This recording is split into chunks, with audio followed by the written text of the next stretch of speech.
অনেক দিনের ইচ্ছা ছিল মেট্রো রেলে উঠবো। অবশেষে আজকে আশাটা মনে হয় পূরণ হবে। অবশেষে মেট্রো রেল স্টেশনে চলে আসছি। চলে আসার পর এখন একটা টিকিট কাটছি। টিকিটটা নিচে যাবো আগারগাঁও পর্যন্ত।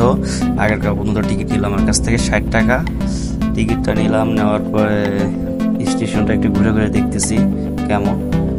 দেখি অনেক ভালোই লাগতেছে, পরিবেশটা সেই রকম, একদম বলা গেলে সুন্দর সুন্দর।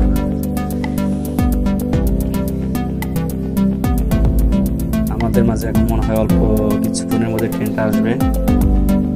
দেখি একটু অপেক্ষা আছে কখন আসবে। এর ফাঁকে এদিক ওদিক দেখতেছি একটু ঘুরে ঘুরে। এই তো মেট্রো রেল চলে আসছে বলতে না বলতে। মেট্রো রেলের ভিতরে প্রবেশ করবো কেমন এটাই তো জানি না, ফার্স্ট টাইম। এর জন্য সবার দিকে একটু লক্ষ্য রাখতেছি যে কি হবে তারা আসলে ভিতরে প্রবেশ করে। স্টেশনে থেমে গেছে, এখন আমরা ভিতরে প্রবেশ করব। দেখি কেমনে প্রবেশ করতে হয়। সবাই প্রবেশ করতেছে, তার ইচ্ছা আমি প্রবেশ করতেছি। ভিতরে ঢোকার পর একদম পরিবেশটা সেই সুন্দর লাগছিল, মনের ভিতরে সেই ভালো লাগছিল। কিন্তু ভাইরা ভাই, কয়েকটা স্টেশন পার হওয়ার পরে এত পরিমাণ মেট্রোর ভিতর মানুষ, মনে হয় লোকাল বাসের থেকে একটু বেশি।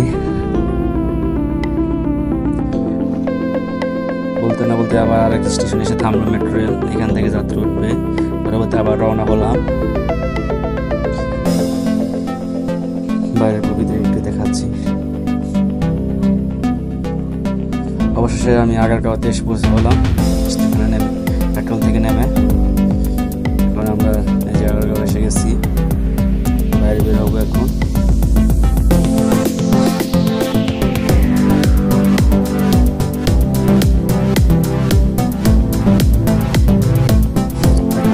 সাধারণ জার্নি, একটা অনেক ভালো লাগছে। স্টেশনের বাইরে রাস্তায় হাঁটাহাঁটি করতেছি কিভাবে যাব। যেতে না যেতে সামনে একটা ফুলের দোকান ছিল, ফুলের দোকানে এসে একটু ভিডিও করলাম। অনেক সুন্দর লাগলো ফুলগুলো। করার পর পরবর্তী একটা রিক্সা নিলাম। রিক্সা নিয়ে ঢাকা ইউনিভার্সিটি উদ্দেশ্যে রওনা হলাম।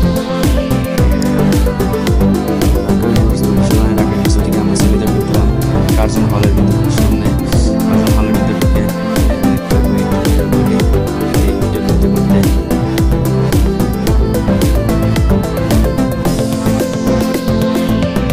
সুন্দর লাগছে দেখে, অনেক ভালো লাগতেছে। অনেকদিন পর ঢাকা ইউনিভার্সিটিতে আসছি, এখানকার পরিবেশটা সুন্দর। পরবর্তীতে আবার আমাদের লক্ষ্য আর এক জায়গায় যাবো, রমনা পার্ক। বলতে না বলতে আবার রমনা পার্কে চলে আসলাম। রমনা পার্কের ভিতরে পরিবেশটা অনেক সুন্দর লাগছিল। একটা জিনিস ভালো লাগছে, এখানে ঢুকতে কোনো টিকিট লাগে না, একদম ফ্রিতে। এটা ভালো লাগছে। এর মাঝে একটা টিকটক বানাই, কারণ আমার টিকটকে ভিডিও ছাড়তে অনেক ভালো লাগে।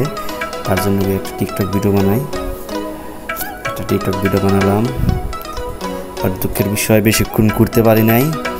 12টার মধ্যে পার্কটা অফ হয়ে যায়। 20 মিনিট মনে ঘুরতে পারছি, পরবর্তী আমাদের বের হয়ে আসতে হয়েছে। তো দিনটা ভালোই কাটছিল, অনেক সুন্দর কাটছে দিনটা।